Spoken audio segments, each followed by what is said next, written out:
Good morning, everybody. Another segment of Frankly My Dear. Um, kind of just want to touch on Carmelo Anthony. As we saw as many saw yesterday, they decided OKC and him have mutually agreed to part ways. They don't know how they're going to do it yet. Maybe trade, maybe buyout. They don't know yet. But so basically, I've seen a lot over the years. People feeling sorry for Carmelo, saying that he never had this, he never had that, okay? And I'm gonna be honest, man, Carmelo was my favorite player for a long time. Even as a Lakers fan with Kobe in the league, from the time Melo got in the league, Melo was my favorite player, okay? At one time. I was even one of the dumb ones who at the time used to say he was better than LeBron in the early stages, okay? Just more so because I just like Melo's mentality in the early stages of his career, okay? He just had that mentality that I valued, like in a Kobe and a Jordan, even a Iverson. Like he had that kind of killer mentality in his earlier ages, okay? But then, this is why people. I'm gonna hit y'all with some things people might have forgotten. Um, just basically breaking down why no one should feel sorry for Carmelo Anthony. Okay, no one. Okay, so the first thing is this. Okay, I don't know if anyone follows basketball to this point, but I don't know if anyone recalls. So back when the summer that Wade and LeBron were all free agents and Chris Bosh, okay, rumor has it that, and this has been confirmed by a lot of sources, that before the Wade and LeBron, who were all good friends with Melo, they told the plan was for all of them guys to opt out at the same time, okay? None of them were going to sign their extensions for the length of time that Melo ended up signing his for. Melo knew of this plan. They told Melo, okay, LeBron and Wade, they had that plan already set, that Miami plan. It was originally supposed to be Wade, Melo, and LeBron, okay? But what did Melo do? Melo, and I can't, it's hard to say this because you hate to knock a guy for taking money. Who am I? I'm not trying to count nobody's pockets. But Melo made his own bed and he signed the extension, okay? After LeBron and Wade and all of them talked about linking up together and not signing the extension, Melo decided to take the money now, okay? Not just, that was the first thing came to mind with him, okay? So he ends up stuck with the Nuggets. Meanwhile, history shows LeBron, Wade, and Bosh end up going to Miami, getting their 2 rings. Meanwhile, Melo is stuck sulking in Denver, which ended up, and then, of course, pretty much forcing his way to be traded to the Knicks, okay? So now let's go to the Knicks days, all right? So when he gets traded to the Knicks pretty much gutted their team for Melo. To me, with Melo's skill set, he's not the only player you would gut your team for is if you could trade for a guy like LeBron, um, a guy, a Jordan, like guys who are like on the pantheon of all top 10. That's the only time you gut your team, in my opinion. Okay, like if it's pantheon guys who at least some point in their career were like because Melo has always been the top 2 scorer at that time, if not number 1. Melo's offensive game is his repertoire is one of the greatest I've ever seen. Okay, from the positions that he could score, the way he could create shots. Okay, but they gutted the team. The Knicks gutted the team. He went there. He knew what he was getting himself into. He wanted to get traded to them, so he had to know that when he got traded there were going to be no pieces. Okay, when he went there, the only piece there I want to say was Amari Stoudemire, who is injury prone. Okay, who once Melo got there, his numbers took a nosedive. Okay, to me that showed a sign that Melo couldn't elevate his team. Okay, so he gets to the Knicks And then Melo gets another opportunity. After the Knicks were trash, he got another opportunity to control his own destiny. Okay, he this time he was a straight free agent, no locked in, didn't have to be traded. He had options. At the time, this was the time when the Bulls, before I want to say Rose hadn't quite been too bad yet. The Bulls were still pretty decent team. Still on the verge, a top 3 seed in the East, top 2 seed in the East.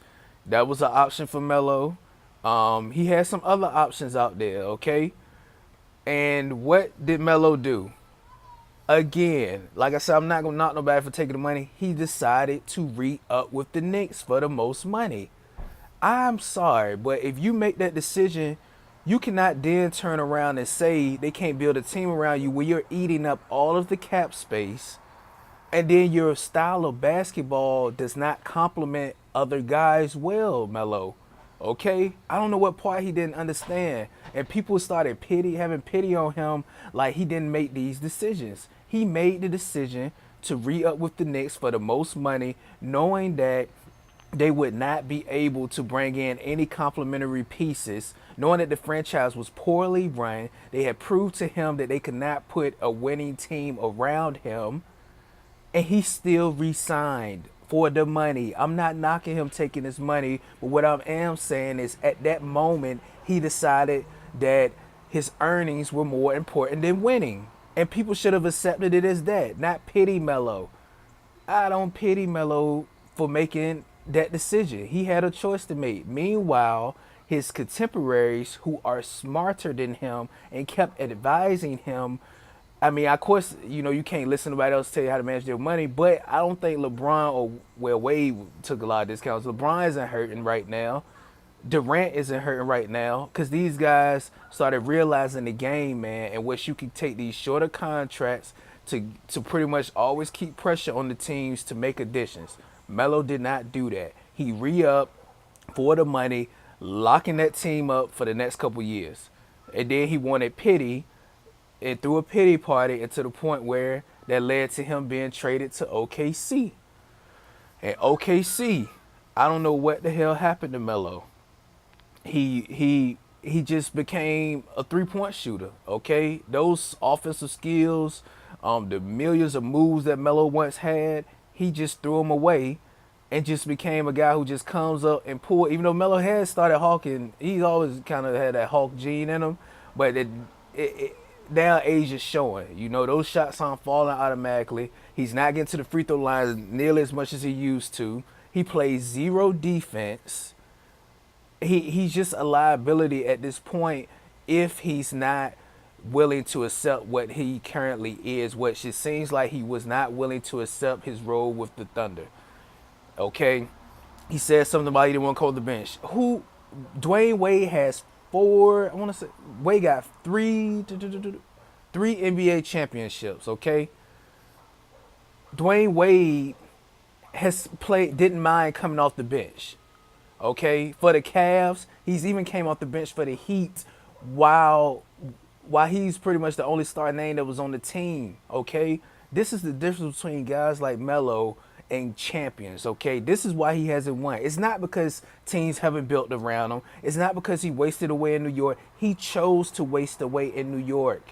Stop feeling sorry for him. He made that decision. He had 2 chances to get out of New York. He had 2 chances to get out of bad situations and go to a team that could build around him. And he chose not to. And then his selfish style of play made people not want to play with him. They even said last year, the Cavs thought about getting him, but LeBron wasn't completely sold on it, okay? Because they know Melo, they love him, and his style is very exciting and entertaining to watch. But his style cannot win in today's game, man. It cannot. And now, he goes to OKC. He doesn't want to come off the bench. And honestly, man, I think if Melo doesn't change that mentality at this point, again, you guys are still going to be feeling sorry for him. I'm not going to feel sorry for him because, like I said, I just gave you a breakdown of the history of him pretty much putting himself in these situations. So Now he's at the point where I think he's still saying he doesn't want to come off the bench when easily you could come off the bench. I think Melo could come off the bench to average 16, 18. Actually, I think Melo might could start depending on where he goes. But he's still not willing to come off the bench. So if you're not willing to come off the bench, most of the contenders are loaded at forward. You are going to get decent minutes off the bench, but if you don't want to come off the bench, you're going to end up somewhere like Charlotte. I know Jordan love you. You signed the Jordan brand. You're going to end up somewhere like Orlando. You're going to end up with somewhere like Chicago. And I would hate to see Melo's career end like that. But if he doesn't change his selfish mentality, that's what's going to happen, okay? And that's going to be all she wrote. And people going to always be feeling sorry for Melo, saying who did he play with, not realizing the real story is he made decisions that did not position his career to end successfully. He did not put himself in positions to win championships through the decisions that he made. Okay? And it's time for people to stop feeling sorry for Melo, saying he never had nobody. He wasted away. He made that decision. That was his choice, okay? So now we'll see where he ends up.